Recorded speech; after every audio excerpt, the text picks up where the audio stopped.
Hyderabad MP Asaduddin Owaisi పోలీసులను పనిచేయనివ్వకుండా అడ్డుకుంటున్నారని ఆరోపించారు BJP MLA Raja Singh. Owaisi వంటి రాజకీయ నాయకుల ఒత్తిడికి సీఎం రేవంత్ తలవంచకూడదన్నారు. పోలీసులు అసదుద్దీన్ ఓవైసీ ఆదేశాలను పాటించవద్దని, సీఎం ఆదేశాలను మాత్రమే పాటించాలని సూచించారు రాజా సింగ్. నెలలో ఎన్ని మర్డర్లైనాయి హైదరాబాద్ ఓల్డ్ సిటీలో కానీ చుట్టుపక్కల ఏరియాలో కానీ. నైట్ పూట 2 గంటల వరకు, 3 గంటల వరకు, 4 గంటల వరకు, పొద్దుగాల వరకు షాపులు ఓపెన్ పెడుతున్నారు, హోటళ్ళు ఓపెన్ పెడుతున్నారు. దానికి కంట్రోల్ చేయడానికి మర్డర్ లేక కావద్దు, దానికి కంట్రోల్ చేయడానికి పోలీసు వాళ్ళు వాళ్ళ స్టైల్లో వాళ్ళు పనిచేస్తున్నారు.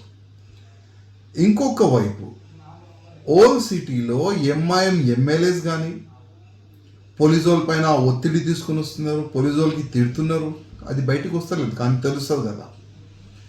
ఎందుకు షాపులు నువ్వు బంద్ చేపిస్తున్నావు, నువ్వు లా అండ్ ఆర్డర్ మెయింటైన్ చేయకపోతే ఇక్కడ నుంచి ట్రాన్స్ఫర్ చేయించుకో, లేకపోతే మేము ట్రాన్స్ఫర్ చేపిస్తాం. ఆ విధంగా కూడా బెదిరిస్తున్నారు ఈ ఎంఐఎం ఎమ్మెల్యేస్. ఒకవైపు ఈ ఎంఐఎం ఎమ్మెల్యేస్ ఉన్నారు, ఇంకోవైపు అసదుద్దీన్ ఓవైసీ.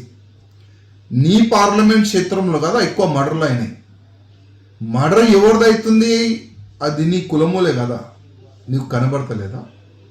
దానికే కంట్రోల్ చేయడానికి పోలీసు వాళ్ళు యాక్షన్ తీసుకుంటున్నారు. నైట్ పూట అక్కడిక్కడ ఎవరైనా కూర్చుంటే వాళ్ళపైన యాక్షన్ తీసుకుంటున్నారు. హోటలు నైట్ పూట ఓపెన్ పెడితే వాళ్ళపైన యాక్షన్ తీసుకుంటున్నారు. నీకు బాధ అయింది, నీయోలే కదా సస్తున్నారు, మీయోలే కదా సంపుతున్నారు.